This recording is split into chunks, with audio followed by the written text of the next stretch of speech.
दिख गया दम और जीत गए हम।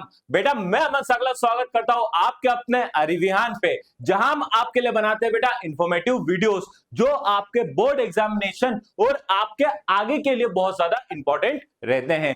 बेटा अभी आपकी सेकेंड एग्जामिनेशन चल रही है। बहुत से बच्चों के यहाँ पे डाउट्स आए थे कि क्या होगा सेकेंड एग्जामिनेशन के अंदर, पेपर कैसा आएगा, कैसा उसका लेवल रहेगा। वो सारा डिस्कशन हम लोग यहाँ पे अच्छे तरीके से करेंगे और जानेंगे कि पेपर कैसा रहा है और पेपर का सॉल्यूशन हमारे पास में क्या रहेगा। और बेटा जो मेरे द्वारा आपको 100+ क्वेश्चन यहाँ पे दिए गए थे, उनमें से कितने क्वेश्चन आपके एग्जाम के अंदर आए हैं और किस तरीके से हम लोगों ने उसको यहाँ पे सॉल्व किया है। बेटा जो कि मैं हमेशा से आपसे यहाँ पे बोलता आया हूं, जीरो से लेके हीरो तक बनने का सफर है बेटा, वो आप लोगों ने पूरे तरीके से यहाँ पे अपने एंड से तो यहाँ पे कर लिया है। जो बेटा लास्ट मोमेंट था जहां पे आपको कर गुजरना था बेटा, वो आप पेपर के अंदर यहाँ पे देख के आप आ गए हो। अब बेटा आप रिलैक्स करो, अब बस इसका एनालिसिस अच्छे तरीके से देखो और साथ ही साथ में ये भी देखो कि बेटा 100+ क्वेश्चन में से अपने पास में यहां से एग्जाम में किस तरीके के क्वेश्चन आए। अब बेटा बहुत से बच्चों को डाउट आ रहा होगा कि पेपर टफ रहा है, पेपर इजी रहा है, पेपर किस तरीके से रहा है। तो बेटा ये एनालिसिस से हम अच्छे तरीके से जान लेंगे कि ओवरऑल हमारा पेपर किस तरीके से रहा है और कैसे कैसे हम लोग यहाँ पे इसके ना अच्छे तरीके से स्कोर यहाँ पे करते हुए आगे की तरफ बढ़ेंगे। बेटा एक छोटी सी बात बताना कि ये जो सेकेंड एग्जामिनेशन है, ये कौन कौन बच्चे दे रहे हैं। यहाँ पे आपको जो बच्चों के मार्क्स कम आए वो भी दे रहे हैं, जिन्होंने अच्छे मार्क्स लेके आए पर उनको और अच्छा मार्क्स यहाँ पे लेके आने थे वो भी एग्जाम दे रहे हैं। तो बेटा ये पेपर जो आप देख रहे हो ना, ये बेटा मॉडरेट लेवल का आया हुआ है। इजी और हार्ड दोनों के बीच का लेवल का आपको यहाँ पे पेपर ये देखने को बिल्कुल मिला है। और इसी पेपर और इसी पैटर्न के साथ में आपके आगे की एग्जाम के लिए भी पेपर इसी तरीके से बनते हुए नजर आ रहे हैं। चलिए बेटा अब यहाँ पे हम लोग एनालिसिस कर ले, तो साथ ही साथ में हम लोग ये भी देखते हुए चलेंगे कि जो 100+ क्वेश्चंस की मैंने यहाँ पे आपसे बातचीत करी थी, जो मेरे द्वारा आपको 100+ क्वेश्चन दिए थे, वहां से यहाँ पे कितने क्वेश्चंस आपको यहाँ पे देखने को मिले हैं। और बेटा जो मैं यहाँ से आपसे बातचीत कर रहा हूँ, बस उन चीजों के अंदर आपको यहाँ पे ध्यान रखना है और आगे की तरफ यहाँ पे बढ़ते हुए चलना है। तो बेटा सबसे पहले अगर हम लोग यहाँ पे देखें तो पहला फंक्शन हमारे पास में यदि फलन f r से r में है, f of x से 3x के लिए परिभाषित है। बेटा ये जब परिभाषित की बातचीत कर रहा है तो हमारे पास में क्या होगा बेटा, ये एक एक ही और आच्छादक होगा। ठीक है, क्या होगा बेटा, एक एक ही और आच्छादक होगा। कैसे होगा बेटा, अगर आप यहाँ पे 1 1 की बातचीत कर रहे हो तो आप जानते हो कि x1 इज इक्वल टू क्या होता है, x2। ये कब होता है, जब f of x1 is equal to f of x2 हो। चलो भैया यहाँ पे रख देते हम लोग, क्या हो जाएगा 3x1 is equal to 3x2, तो यहां से कट जाएगा तो x1 इज इक्वल टू क्या हो जाएगा, ये x2 हो जाएगा।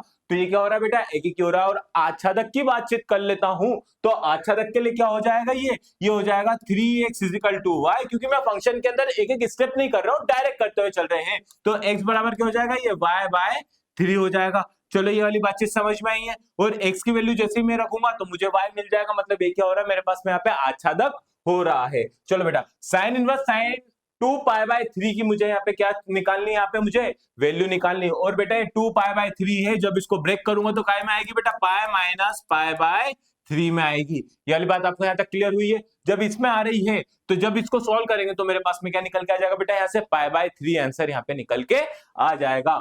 एक आव्यूह ए सममित तथा विषम सममित दोनों ही है। तो यहाँ पे बहुत से बच्चे कंफ्यूज हुए भी थे जब मेरे पास फोन आए थे कि सर इसका आंसर ये कैसे आ रहा है, ये कैसे आ रहा है। बेटा यहाँ पे हम जानते हैं कि सममित तथा विषम सममित आव्यूह का योग मुझे एक वर्ग आव्यूह देता है, जो कि क्या होता है मेरे पास में ए होता है। पर यहाँ पे एक आव्यूह ए सममित भी हो और तथा वही आव्यूह विषम सममित भी हो। क्या हो बेटा, यहाँ पे मेरे पास में यहाँ पे विषम सममित भी हो।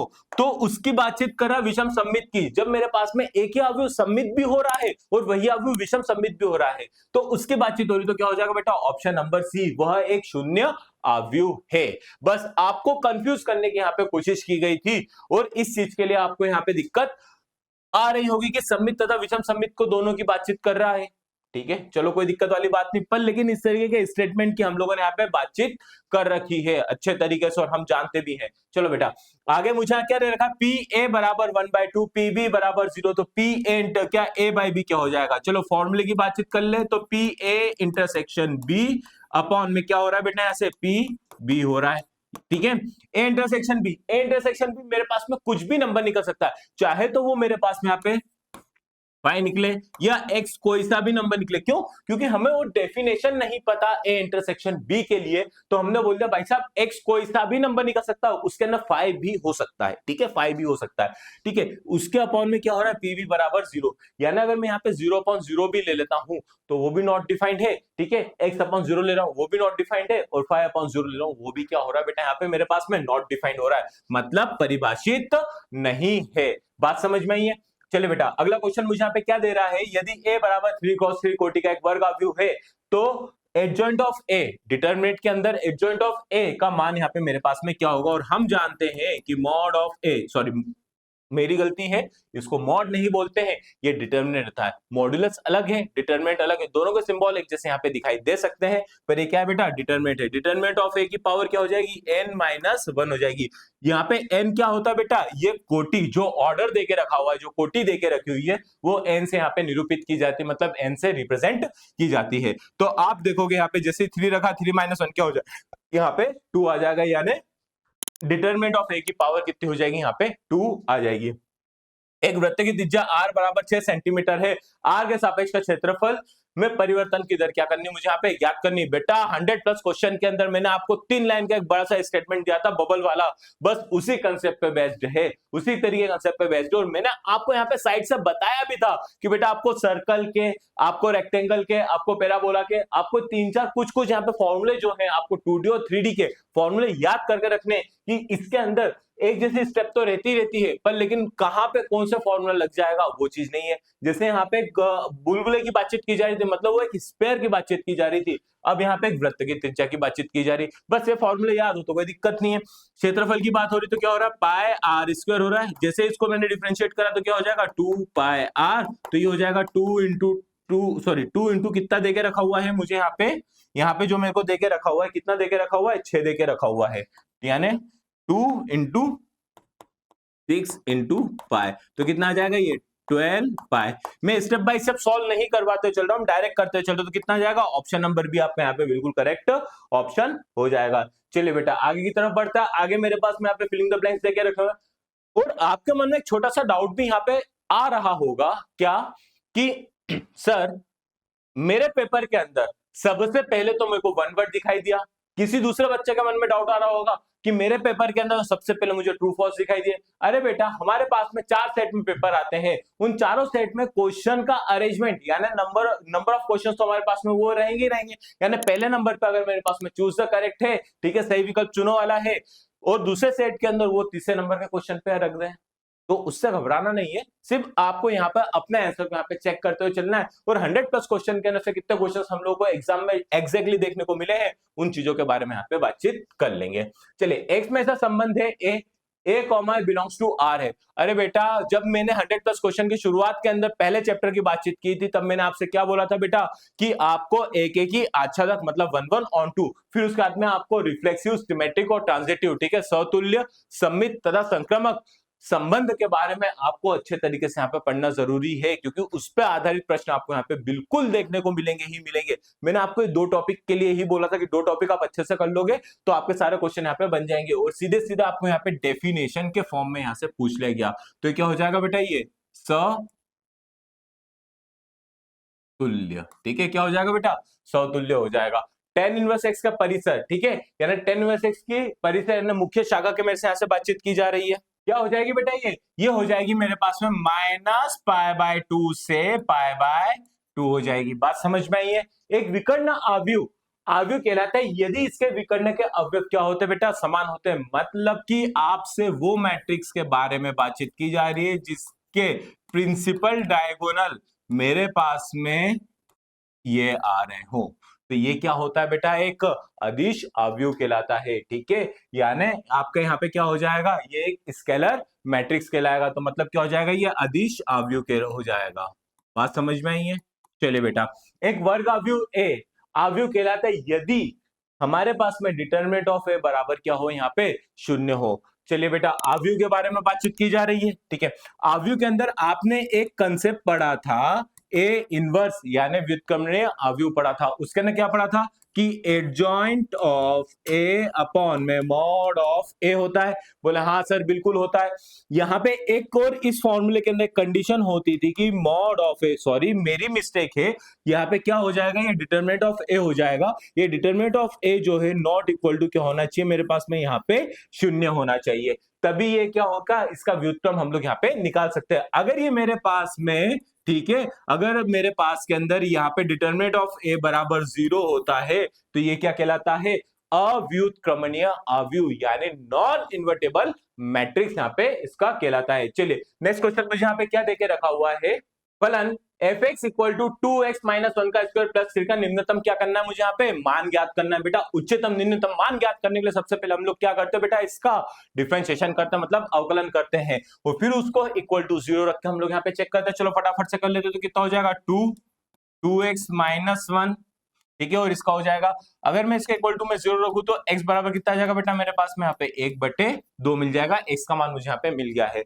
और ये क्या देके रखा हुआ मुझे, f डैश x देके रखा हुआ है, और फिर इसको करूंगा मैं तो f डबल डैश x मेरे पास में क्या आ जाएगा, यहाँ से 4 निकल के आ जाएगा, जो कि क्या है पॉजिटिव है, मतलब धनात्मक है, तो इसका निम्नतम मान तो मुझे मिल जाएगा। कहाँ पे मिलेगा, x बराबर 1/2 पे, तो 1/2 का मान सीधे सीधे यहाँ पे रखूंगा तो 2 से 2 कैंसिल हो जाएगा, तो 1 माइनस 1 तो यहाँ पे 0 आ रहा है, प्लस 3 तो निम्नतम मान कितना आ जाएगा यहाँ पे बेटा मेरे पास में 3 निकल के आ जाएगा। 2 अथवा अधिक सदिश जिनका एक ही प्रारंभिक बिंदु हो वो सदिश कहलाते हैं, ठीक है, वो सदिश कहलाते हैं। भाई साहब क्या बोल रहा है, 2 और more vector having the same initial point are called coinitial vector, ठीक है, क्या कहलाते हैं बेटा वो हमारे लिए यहाँ पे को इनिशियल वेक्टर कहलाते हैं, मतलब सह प्रारंभिक सदिश कहलाते हैं। बात समझ में आई है। चलिए बेटा आगे की तरफ बढ़ते, अगर आगे हम लोग यहाँ पे और देखें तो मेरे पास में क्या देके रखा हुआ, सत्य असत्य। यदि समस्त a1 a2 belongs to a है, a1 a2 belongs to r है, तो a2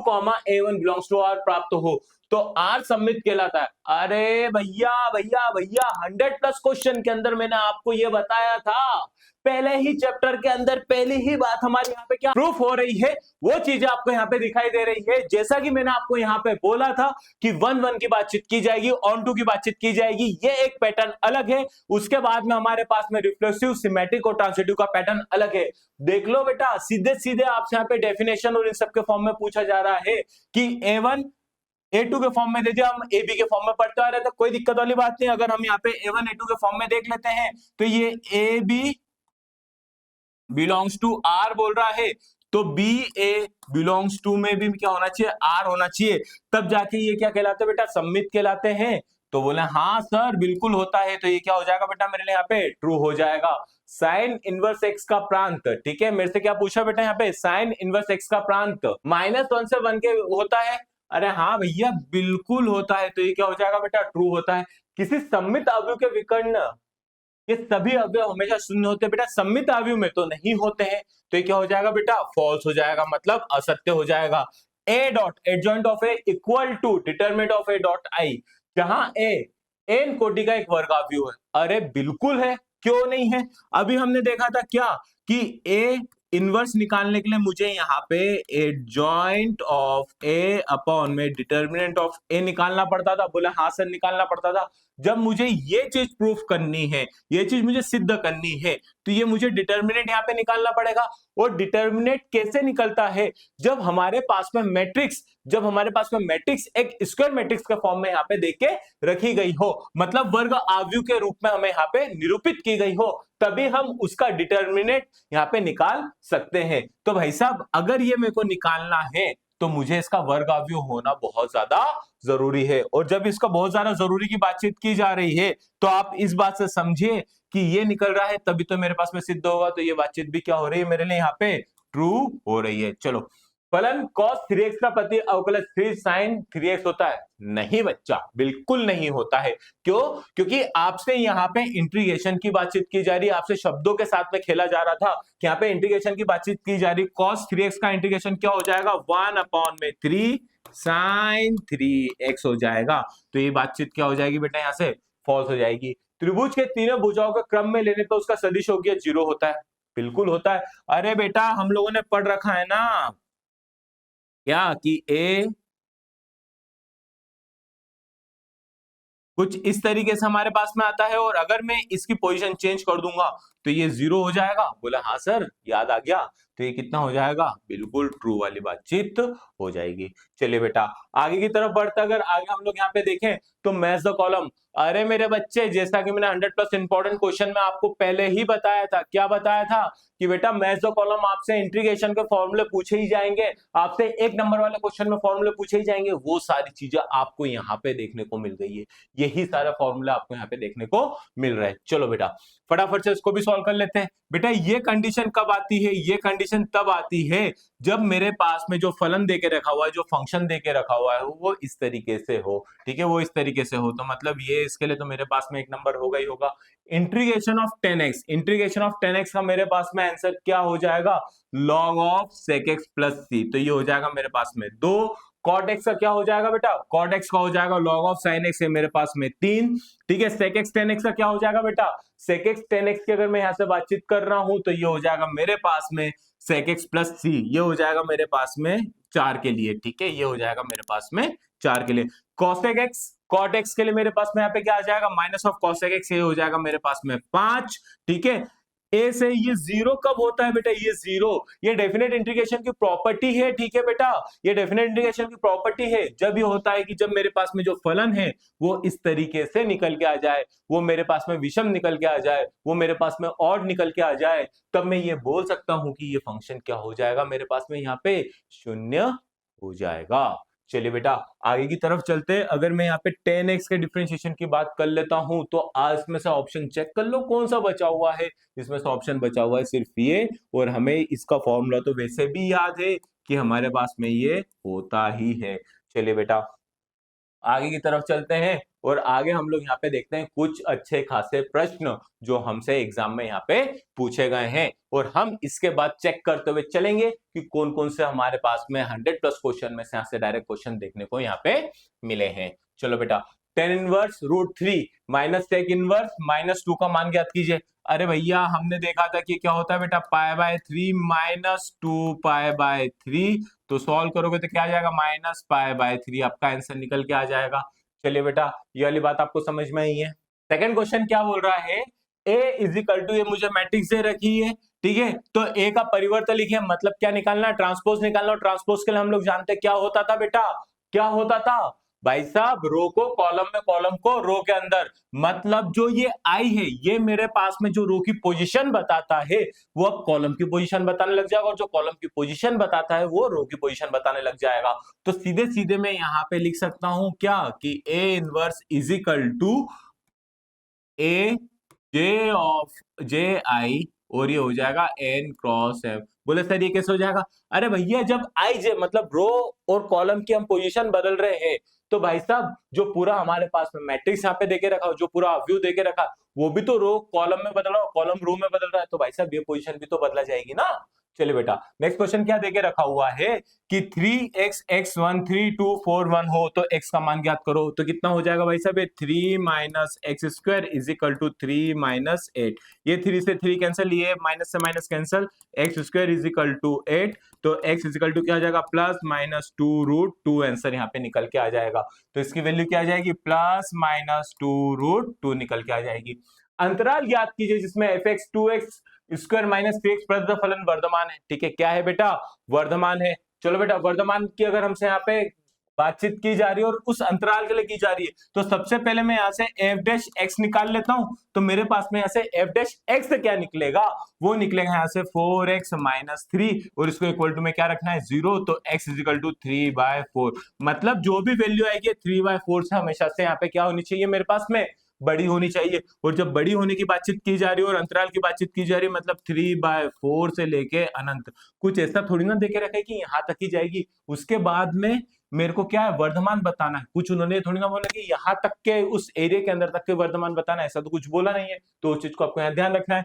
दिया हुआ है कि a vector dot b vector equal to 0, a vector cross b vector equal to 0, सदिश a वेक्टर और b वेक्टर के बारे में आपका क्या निष्कर्ष निकल सकता है।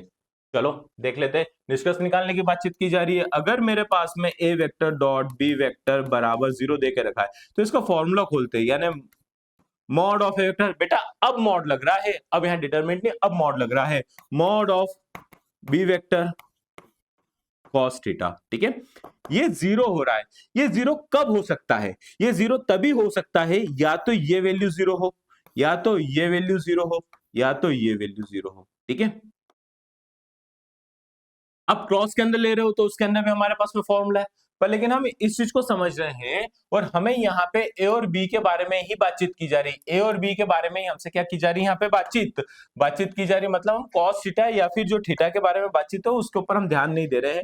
अगर ये मेरे लिए इतनी सी बातचीत की जा रही है, इसको हम लोग छोड़ देते हैं 2 मिनट के लिए, तो या तो ये शून्य होगा या तो ये शून्य होगा, या फिर ये दोनों ही क्या हो जाएंगे बेटा यहाँ पे मेरे लिए, यहाँ पे ये शून्य हो जाएंगे, तभी तो ये मेरे पास में जीरो बनेगा। तो आप सीधे सीधे लिख सकते हैं क्या कि मॉड ऑफ ए वेक्टर बराबर zero comma mod of B vector बराबर जीरो हो सकता है। ठीक है, ये निष्कर्ष हमारे पास में यहाँ पे निकल सकते हैं। चलो बिंदु बिंदु 1 2 3 से गुजरने वाली रेखा का सदिश समीकरण ज्ञात कीजिए जो सदिश 3i + 2j - 2k के क्या हो, समानांतर हो। मतलब कि यहाँ पे find the vector equation in the line which passes through the point 1 2 3 and the parallel to the vector 3i + 2j - 2k। ठीक है, पैरेलल की बातचीत यहां से की जा रही है और हम जानते हैं क्या होता है कि r बराबर a vector plus lambda of b vector. अब a वेक्टर निकलेगा कैसे?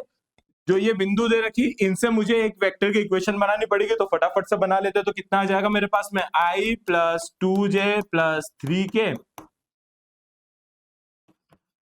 प्लस लैम्डा ऑफ बी कितना दे रखा है, 3i + 2j माइनस का 2k दे के रखा है। या तो इक्वेशन आप यहीं पे छोड़ दो या फिर i j k के फॉर्म में लिख लोगे तो सीधे सीधे आप यहां से भी बना सकते हो। क्या बन सकता है ये, 1 + 3 lambda i + 2 + 2 lambda of j + 3 - 2 lambda of के, आपका आंसर ये निकल के आ जाएगा। ये वाली बात आपको यहाँ तक क्लियर समझ में आई है? चलिए बेटा आगे की तरफ बढ़ता, अगर आगे हम लोग यहाँ पे देखें तो नेक्स्ट मुझे यहाँ पे क्या देके रखा हुआ है, सिद्ध कीजिए कि समुच्चय 4 5 6 में r 4 5 5 4 द्वारा प्रदत्त संबंध r सममित है किंतु न तो समतुल्य नहीं संक्रामक है। बेटा पहले ही चैप्टर के ऊपर हम लोग बातचीत कर रहे हैं, अभी तो आगे तो हम बढ़े ही नहीं है, हमने इंटीग्रेशन की बातचीत करी है। मैंने आपको वहां पे एग्जाम का क्वेश्चन जो बताया था, जो क्वेश्चन आपको मैंने यहाँ पे दिया था, वो कौन सा दिया था भाई साहब, 1, 2, 3, जिसके अंदर मेरे पास में देखोगे तो 1, 1, 2, 2, 3, 3 और एक दो और हमारे पास में यहाँ पे अवयव देके रखे थे। उन अवयव के ऊपर हमें सममित स्वतुल्य संक्रामक हमें यहाँ पे जांच करनी थी और उसी समय मैंने बोला था किन की परिभाषा भी आपको यहाँ पे ध्यान में रखनी है। अब यहाँ पे 1 2 3 ना देते हो, क्या दे दिया बेटा, 4 5 6 दे दिया आएगा। यहाँ पे 4 5 और 5 4 की बातचीत की जा रही, सम्मित है, द्वारा प्रदत्त संबंध सम्मित है किंतु न स्वतुल्य न संक्रामक है। मतलब आपको सीधे सीधे डेफिनेशन लिखनी है और इस एग्जाम्पल के साथ में बताते हुए लिखनी है। चलिए बेटा नेक्स्ट क्वेश्चन क्या दे रखा है, सिद्ध कीजिए f(x) 2x द्वारा प्रदत्त फलन f n से n, मतलब पहले जो हमने सबसे पहला क्वेश्चन देखा था वो काय में था, r से r में था। अब ये कितने में देके रखा है, n से n में देके रखा है। एक एक है किंतु आच्छादक नहीं है, सेम क्वेश्चन है। और अगर आपने यहाँ पे ध्यान से देके रखा हुआ है तो मैंने आपको यहाँ पे देखो x² पे काम करवाया था, x² पे काम करवाया था।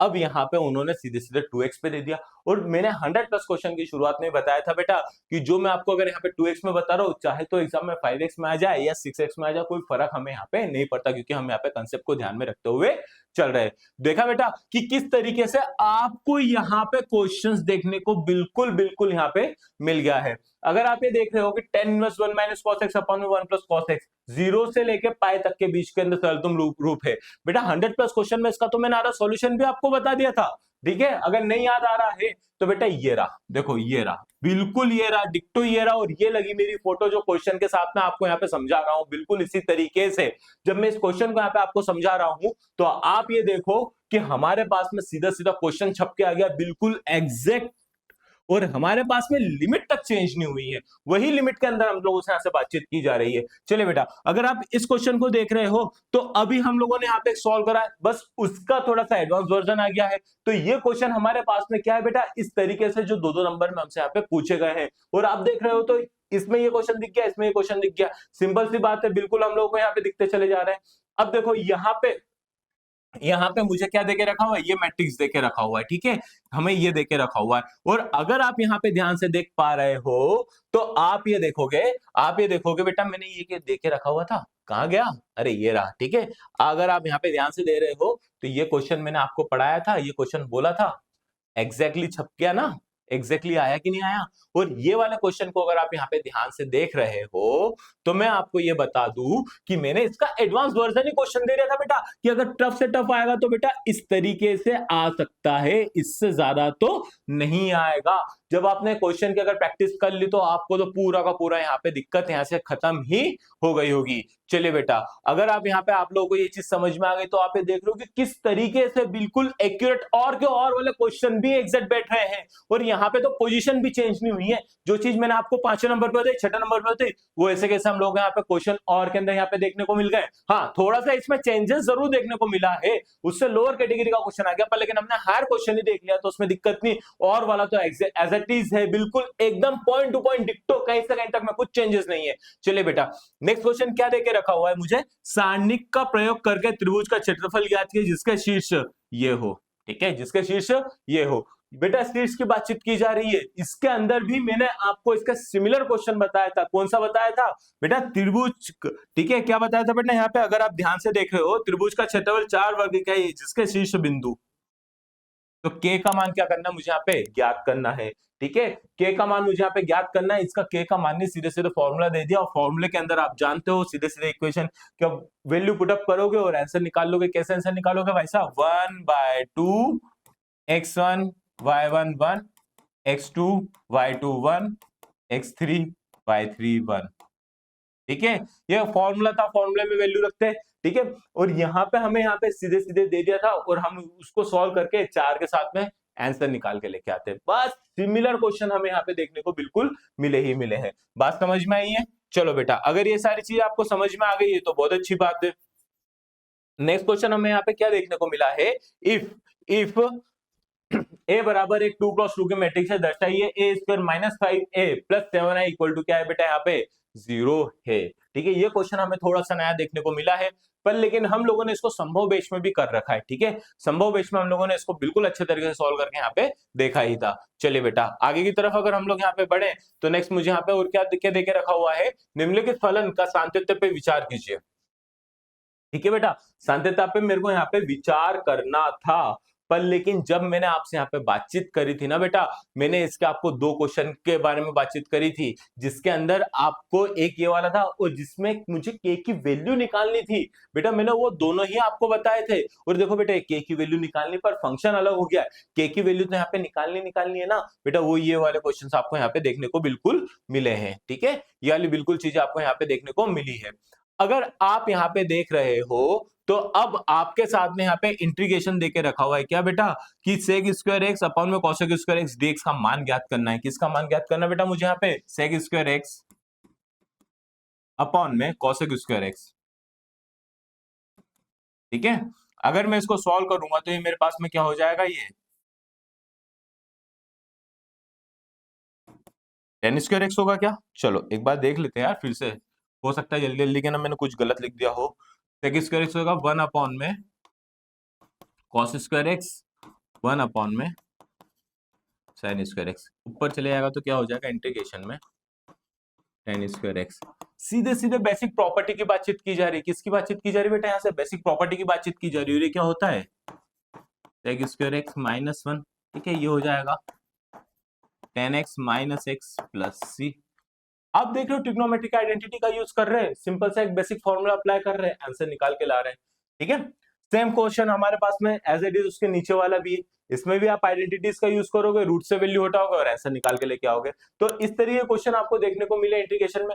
हालांकि इंटीग्रेशन हमारे पास में बहुत बड़ा टॉपिक है, जिसमें कहीं से भी कुछ भी पूछा जा सकता है, कहीं से भी आपके क्वेश्चन किसी तरीके भी बने जा सकते हैं, पर लेकिन जो मैंने आपको क्वेश्चन बताए थे ना, उनकी मेथोडोलॉजी बिल्कुल वहीं के वहीं तक के अंदर हमसे घूमते हुए यहाँ पे नजर में आ रही है, ठीक है। अवकल समीकरण हमारे पास में यहाँ पे इसकी कोटि और घात के बारे में हम लोगों से यहाँ से बातचीत कर ली है, और अगर आप ये सेकंड क्वेश्चन देख रहे हो, सत्यापित कीजिए कि फलन y a cos x plus b sin x जिसमें a comma b belongs to r है अवकल समीकरण का हल है। ठीक है, अवकल समीकरण का हल है, ये कर रहा था। याद करो बेटा, verify that the function y is equal to a cos x plus b sin x where a b belongs to r है the solution of the differential equation. बेटा से ये पूछा गया था, और अगर आप यहाँ पे ध्यान से देख पा रहे हो तो बेटा ये चीज तो हमसे यहाँ पे पेपर में पूछी गई थी। क्वेश्चन बिल्कुल भी डिफरेंट नहीं हुआ है, क्वेश्चन में कुछ भी चेंजेस नहीं दिखाई दिए, एज इट इज क्वेश्चन पूरा का पूरा यहाँ पे छप के आया हुआ है। चलिए बेटा, अब मेरे पास में क्वेश्चन नेक्स्ट क्वेश्चन यहाँ पे क्या देके रखा हुआ है, सदिश ए आई प्लस जे प्लस 2 के अनुदिश एक मात्रक सदिश ज्ञात कीजिए। बेटा मात्रक सदिश ज्ञात करना है, मात्रक सदिश के बारे में मैंने ऐसे आपसे बातचीत जरूर की थी कि छोटे से फॉर्म के अंदर 4-5 क्वेश्चंस के अंदर की बेटा इसके मात्रक सदिश आपको यहाँ पे ध्यान में रखते हुए आगे की तरफ बढ़ना है। एंगल के बारे में हमसे नेक्स्ट क्वेश्चन के बारे में आपसे बातचीत की गई है कि दो सदिश ए और बी के परिणाम ज्ञात कीजिए, यदि इनके परिणाम समान है तो इनके बीच का कोण 60 डिग्री है तो इनका अनुदिश गुणनफल 1/2 है। चलिए बेटा आगे की तरफ बढ़े, तो आगे मेरे पास में यहाँ पे क्या देके रखा हुआ है, एक समांतर चतुर्भुज का क्षेत्रफल ज्ञात कीजिए जिसकी संलग्न भुजा ए 3i प्लस जे प्लस 4k है, b i minus j plus के द्वारा रखी गई है, और मेरे पास में ये वैल्यू यहाँ पे देके रखी हुई है। रेखा के मध्य कोण ज्ञात कीजिए। बेटा वेक्टर के अंदर इसके अंदर कोण की यहाँ से बातचीत की जा रही है, एंगल की बातचीत की जा रही है। ठीक है, और मैंने आपको वहां पे बोला था कि ये है तो इसका फॉर्मूला आपको याद करते चलना, फॉर्मूला पूछा जा सकता है, बट फॉर्मूला ना देते हुए इन्होंने डायरेक्टली फॉर्मूले के अंदर हमें वैल्यू पुट अप करके एंगल की बातचीत कर ली। मैंने आपसे फॉर्मूले के हाथ से बोला था कि फॉर्मूला देख लेना, फॉर्मूले के अंदर आपकी वैल्यू पुट अप करोगे आंसर निकल के आ जाएगा। उस फॉर्मूले की बातचीत की गई थी। देखिए रेखा है, ये है परस्पर लंब है। ठीक है, ये क्वेश्चन हमारे को यहाँ पे देखने को मिला कि परपेंडिकुलर के बारे में ऐसे बातचीत की गई है। चलो बेटा आगे की तरफ चलते हैं। एक स्थिर झील में एक पत्थर डाला जाता है, तरंगों की वृत्ति 5 सेंटीमीटर की गति से चलती है। ठीक है बेटा, 5 सेंटीमीटर की यहाँ से बातचीत की जा रही है, और मैंने आपको जब मैंने बताया था तो ये 10 सेंटीमीटर वाले एग्जाम्पल के साथ में मैंने आपको यहाँ पे बताया था, और इसकी त्रिज्या शायद तक 2 या 3 रही होगी। चलो ये तो याद में नहीं है मुझे भी, पर लेकिन मेरे को ये याद है कि मैंने 10 सेंटीमीटर वाले क्वेश्चन आपको यहाँ पे बोला था कि बेटा ये करके जाना। अब 10 सेंटीमीटर छोड़ के आपको सीधे सीधे यहाँ पे क्या दे दिया बेटा, यहाँ पे 5 सेंटीमीटर की बातचीत कर ली है। ठीक है, किसकी बातचीत कर ली बेटा, यहाँ से 5 सेंटीमीटर की बातचीत कर ली। अब आप देख लो बेटा कैसे कैसे सिमिलर क्वेश्चन आपको यहाँ पे देखने को बिल्कुल मिल रहे हैं। बेटा एग्जैक्टली क्वेश्चन आपको देखने को मिल रहे हैं, सिर्फ नंबर चेंज हुए। और मैंने आपको 100+ वीडियो के अंदर शुरुआत में ही आपको मैंने बताया था,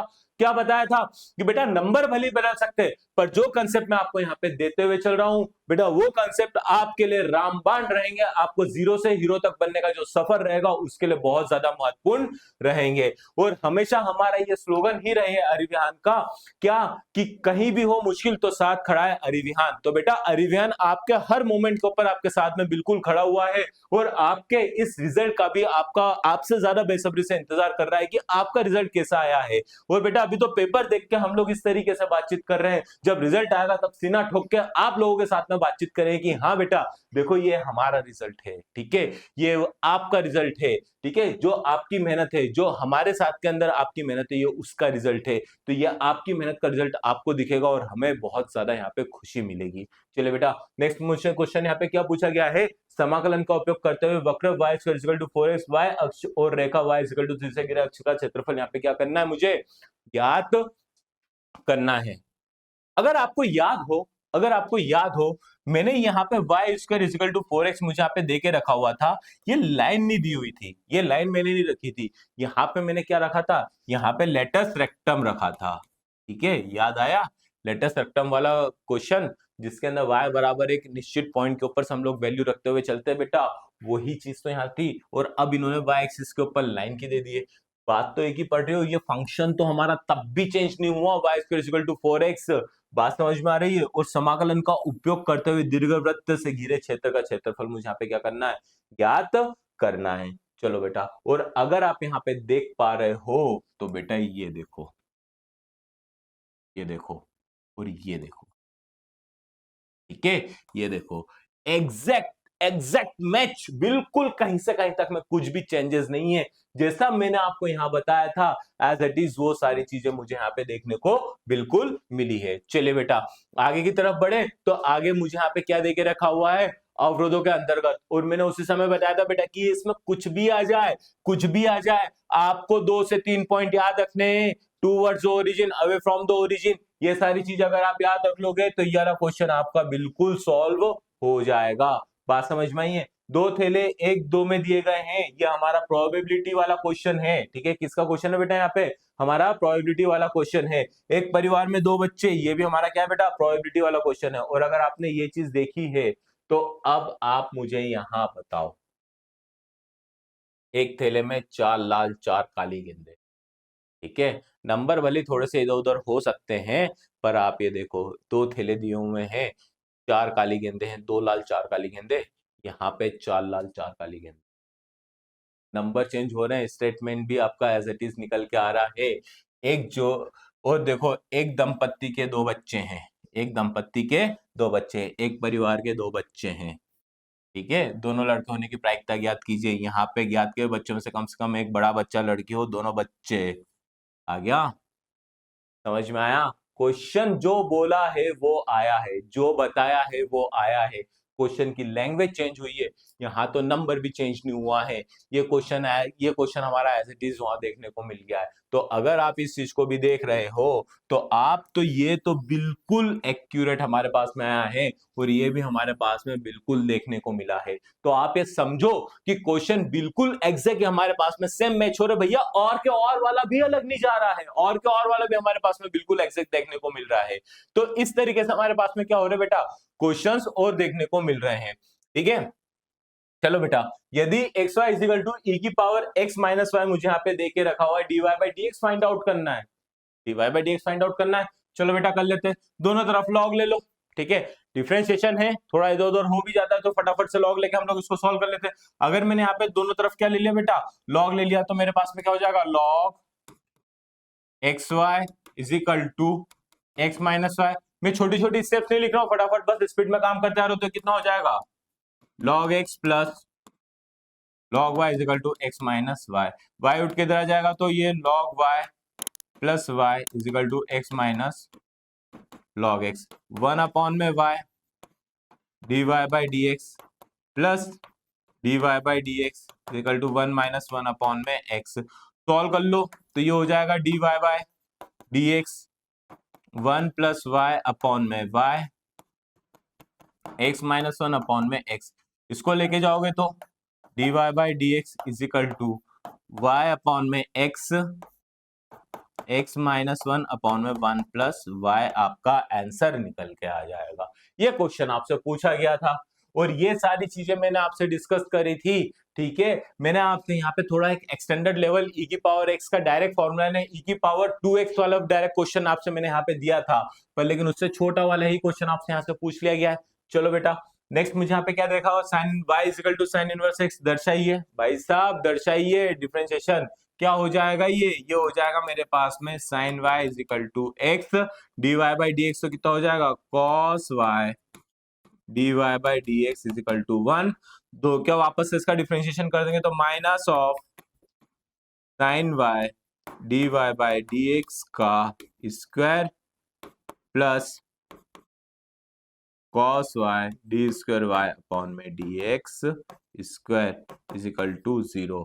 ठीक है, बात समझ में आई है? और साइन y की वैल्यू मुझे यहाँ पे जो दे के रखी थी उसको बस फटाफट से यहाँ पे पुट अप करके इसका सॉल्यूशन हम लोग यहाँ पे लिखते हुए चलेंगे। बात समझ में आई है? आप देखोगे तो यहाँ पे वैल्यू आपको रखना है और इसको अरेंजमेंट करना है। तो इस तरीके से क्वेश्चन आपको यहाँ से पूछा गया था, सिंपल क्वेश्चन था। चलो बेटा आगे की तरफ देखें तो आगे नेक्स्ट क्वेश्चन मुझे यहाँ पे क्या देके रखा हुआ है? 0 से लेके पाई बाय 4 तक log of 1 plus 10x dx का मुझे यहाँ पे क्या करना है? यहाँ पे मान ज्ञात करना है। डेफिनेट इंटीग्रेशन का क्वेश्चन है और नीचे मुझे यहाँ पे क्या देके रखा हुआ है बेटा? यहाँ पे पार्शियल फ्रैक्शन वाला क्वेश्चन देके रखा हुआ है। चलो बेटा, और अगर आप चाहो तो इसको दूसरे तरीके से भी सॉल्व कर सकते हो। कैसे? अगर आप इसमें देखोगे -1 + 1 यानी -1 से ये वाली वैल्यू कट जाएगी, +1 बचेगा, तो 1 अपॉन में एक्स स्क्वायर प्लस 1। ठीक है, ये हमारा एक फॉर्मूला बन जाता है। और फिर उसके बाद में हमारे पास में क्या आ जाएगा? 1 अपॉन में x square plus 1 x minus 1 हमारे पास में यहाँ पे बचेगा।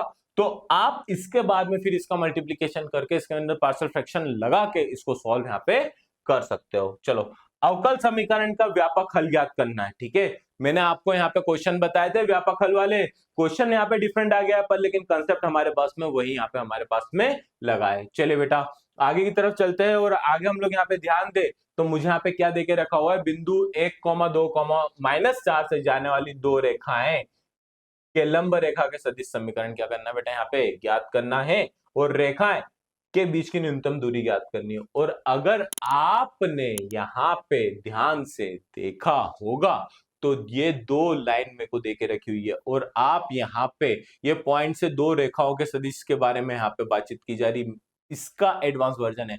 पर अगर आप यहाँ पे देखोगे तो आपको ये चीज सिर्फ वैल्यू चेंज हुई है। ठीक है, वैल्यू चेंज हुई है, फॉर्मूला वही लगा है। ठीक है, फॉर्मूला एज इट इज लगा है।